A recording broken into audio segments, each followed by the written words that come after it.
Esto es Dieleyeto, el podcast de ADEPRIC, donde estaremos compartiendo principios de la Biblia para defender la vida, la familia y la libertad religiosa.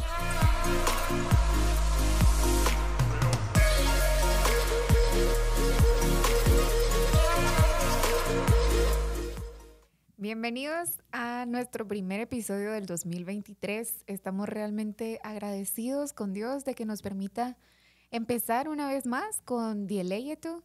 Después de una pausa. Después de una pausa de casi más de un año, pero Dios es bueno y sabemos que Él tiene el control. Y en este día nosotros queremos presentarles nuestra serie que va a constar de 4 episodios. Esta serie se va a tratar acerca de la política, cómo un cristiano tiene que afrontar la política que nosotros tenemos que evaluar para poder tomar una decisión. Y en Guatemala, en este 2023, nosotros estamos en el contexto de las elecciones. Y gloria a Dios que tenemos a una politóloga y relaciones internacionales. No tengan tanta fe porque...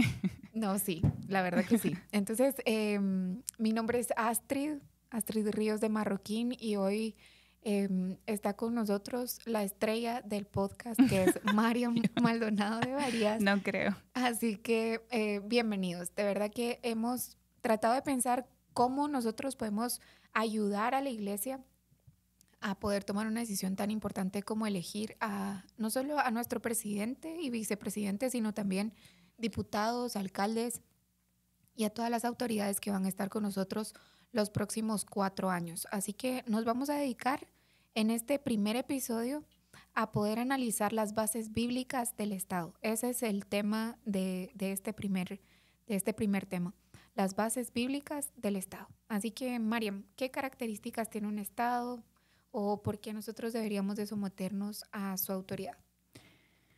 Pues mira, primero me da un poco de risa que también me digas la estrella, porque les cuento que Astrid también estudió Derecho. Entonces no es que, bueno, si tienen un tiempo de escucharnos desde hace un par de años, creo que de verdad complementamos de alguna manera lo que queremos decir. Aparte, amamos al Señor y estamos bien contentos que nos abran en este espacio esta oportunidad. La idea es dar estas bases bíblicas, ver qué características tiene un Estado, por qué debemos someternos a la autoridad y qué significa, por ejemplo, separar la iglesia y el Estado, hasta qué punto debemos esta obediencia al Estado. Y como decía Astrid, estamos a nada de votar, y la idea es que nosotros como cristianos tengamos una base bien fundamentada y sólida. Para eso yo quisiera leerles Romanos 13. Cuando estábamos planificando y viendo este material, yo le decía a Astrid, mira, en este pasaje vemos mucho de lo que se puede desglosar de estos principios. Estamos basadas también en una serie de R.C. Sproul, por si ustedes quieren buscarlo y pueden escuchar en inglés, es realmente súper. Pues Romanos 13 dice lo siguiente: actitud hacia las autoridades. Sométase toda persona a las autoridades que gobiernan, porque no hay autoridad sino de Dios, y las que existen por Dios son constituidas. Por tanto, el que resiste a la autoridad, al ordenado por Dios se ha opuesto, y los que se han opuesto recibirán condenación sobre sí mismos, porque los gobernantes no son motivo de temor para los de buena conducta, sino para el que hace el mal. ¿Deseas pues no temer a la autoridad? Haz lo bueno y tendrás elogios de ella, pues es para ti un ministro de Dios para bien. Pero si haces lo malo, teme, porque no en vano lleva la espada, pues es ministro de Dios, un vengador que castiga al que practica lo malo. Por tanto, es necesario someterse, no solo por razón del castigo, sino también por causa de la conciencia, pues esto también ustedes pagan impuestos. Pues por esto ustedes pagan impuestos, porque los gobernantes son servidores de Dios, dedicados precisamente a esto. Paguen a todos los que deban, al que impuesto, impuesto, al que tributo, tributo, al que temor, temor, al que honor, honor.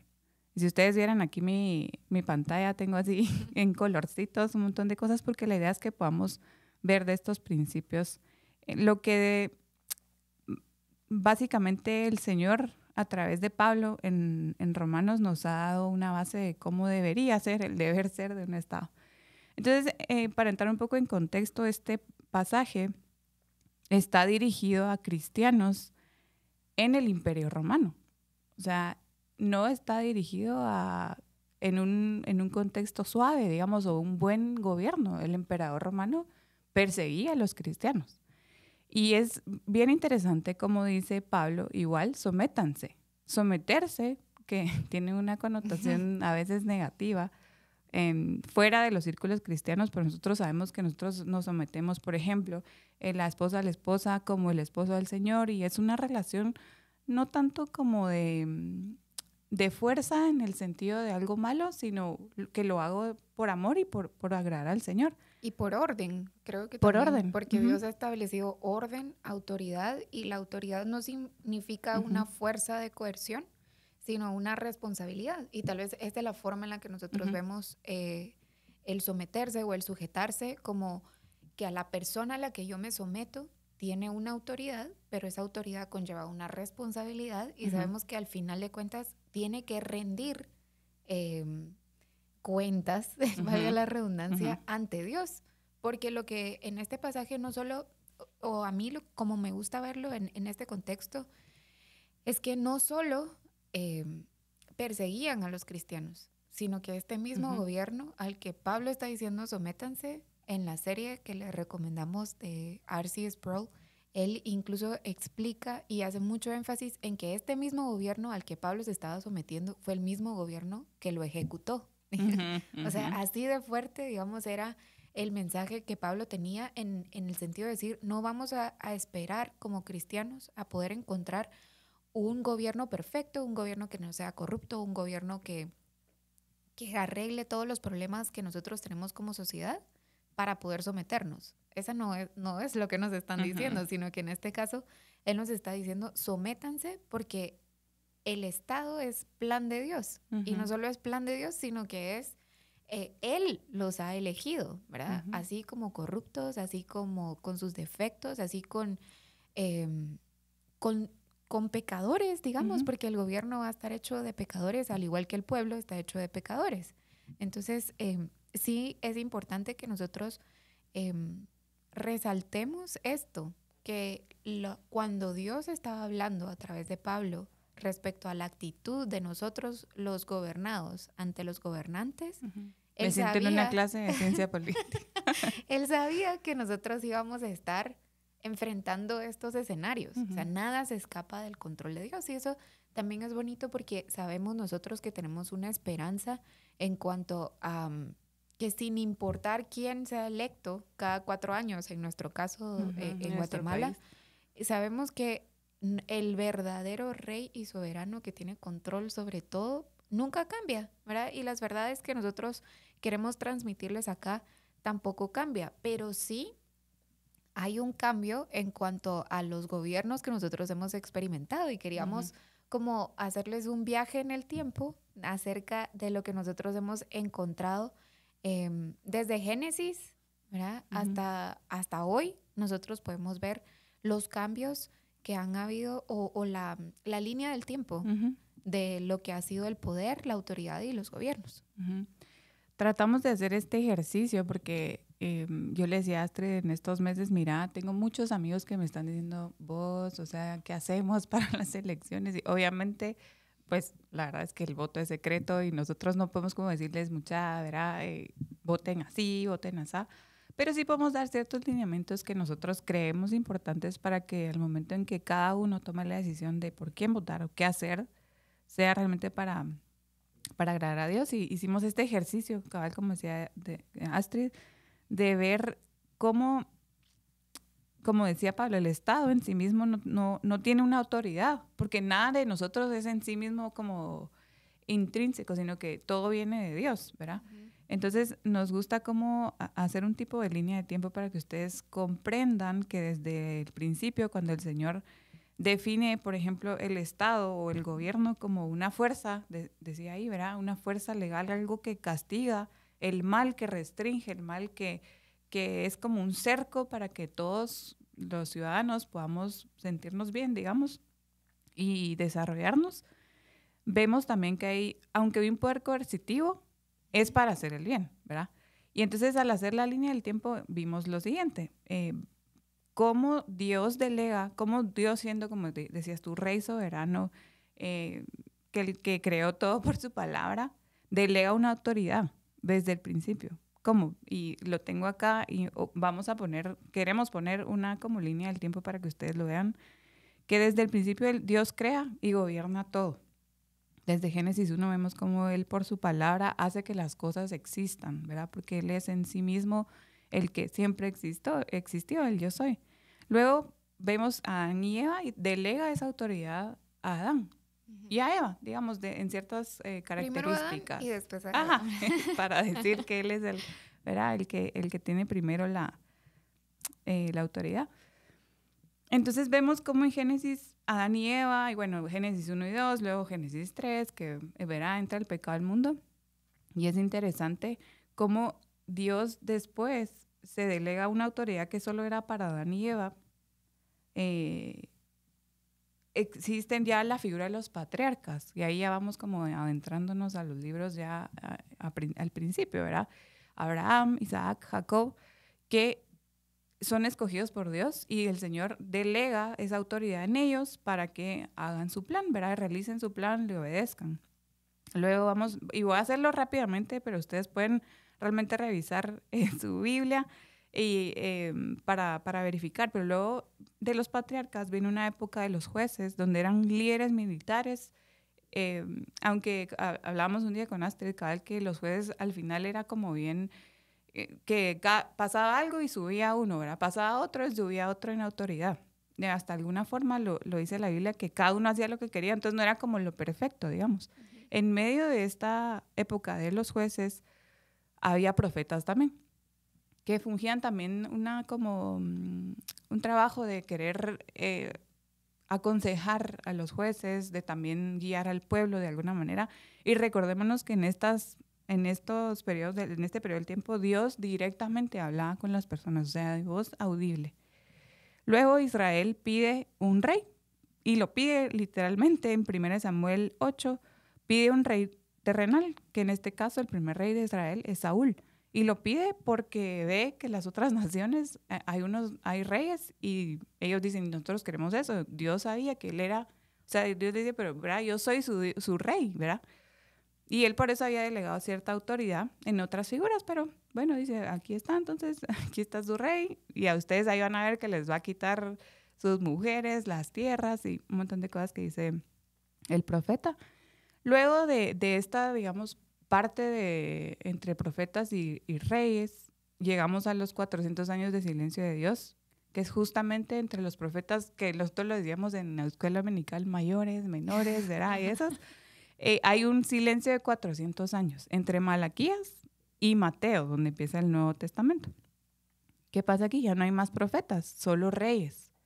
Y es justamente aquí cuando empieza la figura de Juan el Bautista, como un profeta que empieza a anunciar la venida del Señor. Aquí vemos todavía que está, por ejemplo, Herodes y estas figuras de reyes a los judíos, cuando al mismo tiempo también el Imperio Romano ya había conquistado las tierras donde estaban los judíos. Había un rey justamente en la época de Jesús, Herodes, que era como bajo la aprobación de Roma, que era como algo así como que delegaba un poco su autoridad del emperador, que obviamente en Roma no podía estar hasta allá. Pero aquí hay como un giro, pues, porque era lo que les decíamos, Israel está esperando. Israel ya no solo como nación como apartada, sino que están como en medio, ¿verdad? De toda esta mezcolanza de cultura, de formas de gobierno, pero ellos saben que están esperando a un rey, al mejor rey, al Mesías, al que estaba profetizado desde el Génesis, pero más en la época de los profetas, que sabían que iba a ser descendiente de David, el gran rey de Israel. Y por eso es que ellos esperan un Mesías o un Mesías político, porque ellos esperaban que se restaurara esta figura de un rey.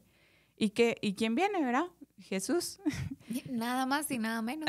Nada que nuestro Señor, pero en el sentido de que el cristiano, o más bien dicho, el judío, que en ese momento ve a Jesús cuando ya empieza él su ministerio, no se miraba nada como un rey, al revés. O sea, de 0 a 30 y pico de años, pues era una persona a los ojos de las demás personas normal, ¿verdad? No todos sabemos la historia del Señor y cómo fue que nació y todo esto de María y José. Entonces, ¿qué pasa aquí? Ya no vemos que sea un reino que los judíos, digamos, en este caso, que llegan a ser cristianos, no buscaban un reino terrenal, sino un reino espiritual. Que Jesús les viene a decir que hay que obedecer a Dios antes que a los hombres, pero también hay que obedecer al César, la clásica, ¿verdad? Y la conocida escena de dar al César lo que es del César, a Dios lo que es de Dios, que Jesús mismo dijo eso. ¿Qué pasa? Que ahora vemos que lo importante es nuestro corazón, antes de que solamente la conducta. El Señor viene y nos da el Evangelio, que es una esperanza eterna y no es una esperanza en el aquí y el ahora. No es una esperanza en que iba a cambiar el gobierno, en que iban a cambiar los emperadores. Y también que si Dios sabía que salvar al mundo a través de la política hubiera sido la solución. El Señor realmente hubiera venido a hacer eso, pues. Cristo hubiera venido a hablar a los romanos, al emperador y hacer un tipo de, ¿verdad? Como lobby, y no lo hizo. O sea, vino así a un pueblito chiquito con 12 apóstoles que la verdad, o sea, pescadores, gente bien común, digamos. Y así hizo su revolución. O sea, así hizo su revolución, no a las instituciones del gobierno, no a plataformas, sino a cambiar vidas.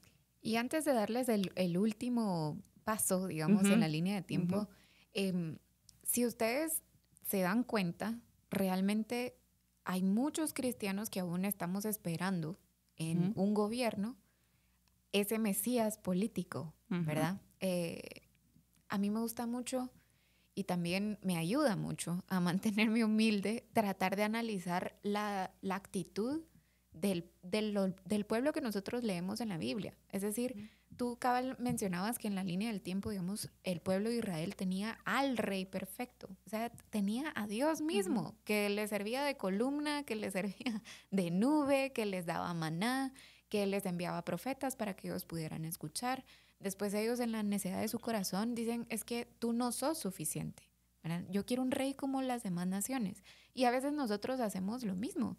Y decimos, no, es que tú no sos suficiente, Dios. Yo quiero realmente a un gobierno que venga a solucionar todos los problemas del pueblo. Y ponemos nuestra esperanza cada 4 años en esa persona que refleja mejor una actitud política o que me ofrece más o que tiene buena casaca, que es más digamos, guapo. como decimos acá. A mí no se me olvidó una vez que escuchaba un video en donde les preguntaban por qué alcalde iba a votar y entonces las personas respondían que iban a votar por la opción A porque era el más guapo de todos los que habían y que preferían por 4 años estarlo viendo a él que estar viendo al otro. Entonces nosotros podemos ver cómo, y creo yo que cada vez que hay elecciones, los deseos desordenados de nuestro corazón salen más a la luz. Es decir, hay quienes incluso entran a la política por los deseos desordenados de su corazón. Y hay quienes ponen su esperanza en la política por deseos desordenados de su corazón. Y entonces, elegir a nuestros gobernantes, claro que es importante, pero también es una oportunidad de recordarnos en dónde está puesta nuestra esperanza, ¿verdad? Si yo como político y digamos que el sistema de gobierno que Dios ha establecido tiene autoridades y tiene personas que están sometidas a esa autoridad, pero al final de cuentas todos estamos acá para servir. Entonces, si nuestros políticos realmente entendieran el propósito y la responsabilidad que Dios ha depositado en ellos al ser electos, tal vez tendrían, ahí sí, como dice Pablo en Romanos 13, temor, o sea, teman. Y es que van a dar cuenta, van a rendir cuentas. Van a dar cuentas de lo que van a hacer. Y claro que no van a ser perfectos. Y en 4 años no vamos a solucionar una pobreza, una desnutrición, una falta de infraestructura. O sea, cada político que nos diga que en 4 años vamos a dejar de tener desnutrición en Guatemala, pues, no confía en ellos. No, pero es que no es posible. Pero al final de cuentas, nosotros sí tenemos que recordar que no podemos poner nuestra esperanza en el gobierno. Así como ellos quisieron poner su esperanza en el rey y les tocó Saúl, ¿verdad? Y aunque después nosotros podemos decir, no, pero tuvieron al rey David, ¿verdad? Igual. Pero el rey David tampoco era Dios. O sea, se nos olvida que todas las autoridades que vayan a estar en la tierra no son Dios. Aunque ellos crean y traten de jugar que son Dios, no son Dios. Y entonces nosotros no podemos, confundir al gobierno y a la autoridad como que si fueran Dios, sino que simplemente tienen la autoridad de Dios por esos 4 años, ¿verdad? Porque también esa autoridad que tiene el gobierno es limitada. Sí. Pero el gobierno de Dios y su autoridad es ilimitada, es atemporal. Y por eso nuestra esperanza debería estar puesta en Dios. Y al mismo tiempo, la autoridad que Dios nos va a dar, que como en el gobierno, tiene esa responsabilidad. Y entonces al final nos lleva a Apocalipsis, que todos diríamos tan, el juicio final, ¿verdad? Pero esa última etapa en Apocalipsis, Jesús va a venir a juzgar. Y entonces ahí sí, nosotros lo vamos a ver con todo el poder de los poderes, ¿verdad? Para que venga a ponerle orden a este mundo infestado por el pecado. Y entonces ahí sí, Jesús va a venir a juzgar, va a venir con su espada. ¿Se pueden imaginar ustedes esa imagen? Gloriosa. Ajá, de Jesús descendiendo con su espada. Y ahí sí, nosotros nos vamos a dar cuenta de cómo es el verdadero gobierno de Dios, digamos, en todo su esplendor. Porque ahorita nosotros estamos viendo autoridad delegada por Dios en seres imperfectos como todos, en pecadores, que vamos a tener que rendir cuentas en ese momento, ¿verdad? En el gran juicio, y que al final nosotros, tanto gobernantes como gobernados, tenemos que rendir cuentas, ¿verdad? Rendir cuentas sobre, ¿será que yo puse mi esperanza en el gobierno y no la puse en Dios? ¿Y será que yo ejercí el poder y la autoridad como Dios me lo estaba pidiendo, ¿verdad? Bajo su autoridad, bajo sus principios, y no necesariamente imponiendo la religión, que es lo que nos lleva al siguiente tema. Ya los ojos de María, no sé si ustedes lo lograron, pero en esos típicos ojos de, ay, ¿verdad? Pero la separación de Estado e Iglesia, que a veces nosotros decimos es que no hay separación. O sea, están tan mezclados, la Iglesia con el Estado, están tan mezclados que realmente ya no sé qué es Iglesia y ya no sé qué es gobierno. Y ahí tenemos un problema.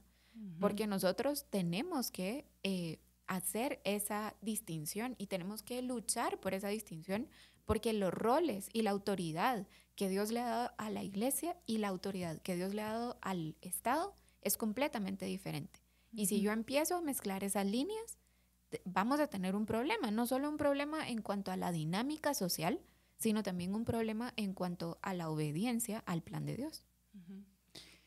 Y lo que pasa es de que también no queremos sonar como que el Estado no tiene nada que ver con Dios, porque al final el Estado está bajo Dios. O sea, está separado de la Iglesia en cuestión de lo que hace, de su trabajo, de su misión.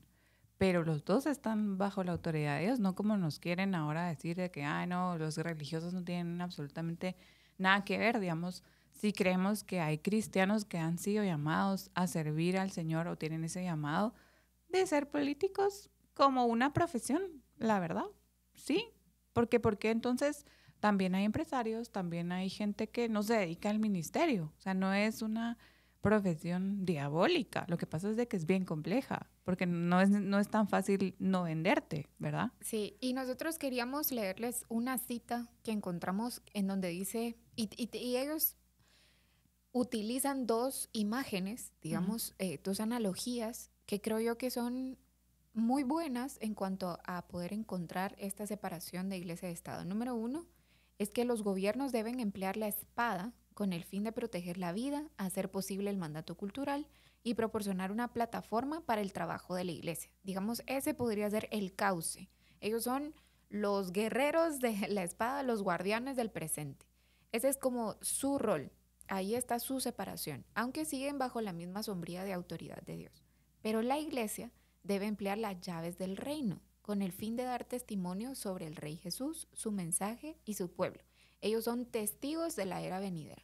Pero ¿qué pasa si las llaves del reino se mezclan con la espada? Nosotros lo hemos visto a lo largo de la historia y lo vamos a seguir viendo. Y lo estamos viendo ahorita. Y lo estamos en muchos... experimentando, casi que en Guatemala, acerca de esto. Pero nosotros deberíamos de tener claro la diferencia entre iglesia y Estado y no permitir que se mezclen. Porque si yo mezclo las llaves del reino con la espada, ni voy a defender ni voy a abrir los cielos, sino que lo que voy a hacer es voy a quitarle filo a mi espada y voy a cerrar las puertas, ¿verdad? Porque no es el orden y no es la forma en la que Dios lo ha establecido. Y si hay un orden es porque así funcionan mejor las cosas, ¿verdad? Y porque entonces yo también tengo la libertad de poder ejercer la ley en el caso del Estado, y también yo tengo la libertad de predicar la verdad del Evangelio ejerciendo las llaves del reino. Y cuando se mezclan esas dos y no está la separación de iglesia y Estado, nosotros no estamos hablando, digamos, de una separación casi que a nivel ¿Atea? político. Ajá, como cuando nosotros nos explican, ¿no? Es que, y voy a decir un eslogan cultural, ¿verdad? El iglesia y Estado, asuntos separados. No. Iglesia y Estado, asuntos separados. Y nosotros lo vamos a ver en todas las marchas, digamos, estas. Ya vamos a hablar en el siguiente episodio acerca de las distintas formas de gobierno, pero por lo general vemos que cuando están buscando la anarquía, están también tratando de destruir el Estado y la iglesia porque son autoridad. Y una estrategia para poder destruir la autoridad de la iglesia y del Estado es mezclarlas, ¿verdad? Y otros han intentado excluirlas a la iglesia y al Estado. Pero al final, y nosotros lo vamos a analizar en los demás episodios porque se nos está acabando el tiempo de esta primera parte, nosotros vamos a ver que cuando logramos entender el orden que Dios ha establecido para la iglesia, para el Estado, para los gobernantes y para los gobernados, podemos tener un escenario en la tierra distinto al que nosotros hemos visto en la historia, ¿verdad? Si nosotros podríamos llegar a entender ese plan que Dios tiene para nosotros aquí en la tierra, nos va a permitir hasta cierto punto entender un poquito acerca de ese último reino que vamos a tener en Apocalipsis, porque ese reino sí va a venir con toda la espada. Con toda la fuerza.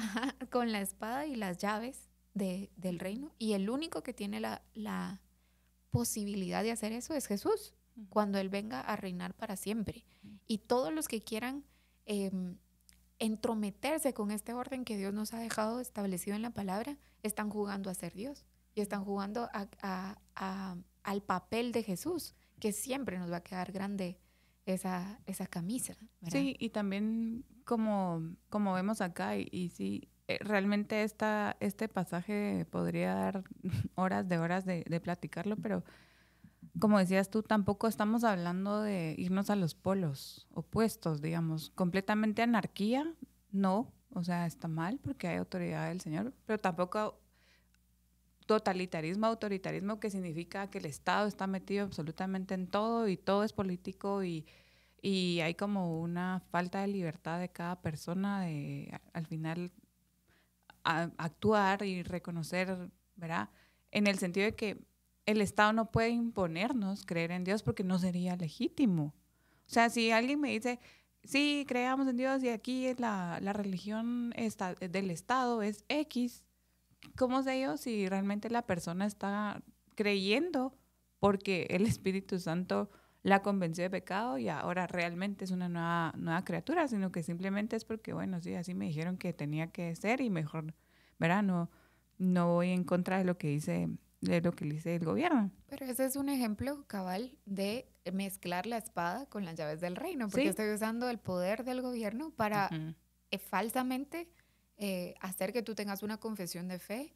En este caso, digamos, nosotros estamos hablando de una confesión cristiana, por así decirlo, pero... Porque es nuestro contexto, ¿verdad? En el segundo episodio nosotros vamos a analizar otras formas de gobierno, otras formas en donde se mezcla la espada con las llaves del reino, que realmente no nos llevan a una verdad, ¿verdad? Sino vamos nosotros a analizar cuáles son las consecuencias de no respetar estas bases cristianas o estas bases bíblicas de lo que Dios ha pensado como el Estado, la autoridad y los gobernantes. Así que sigan con nosotros en el episodio 2 y muchas gracias por habernos escuchado.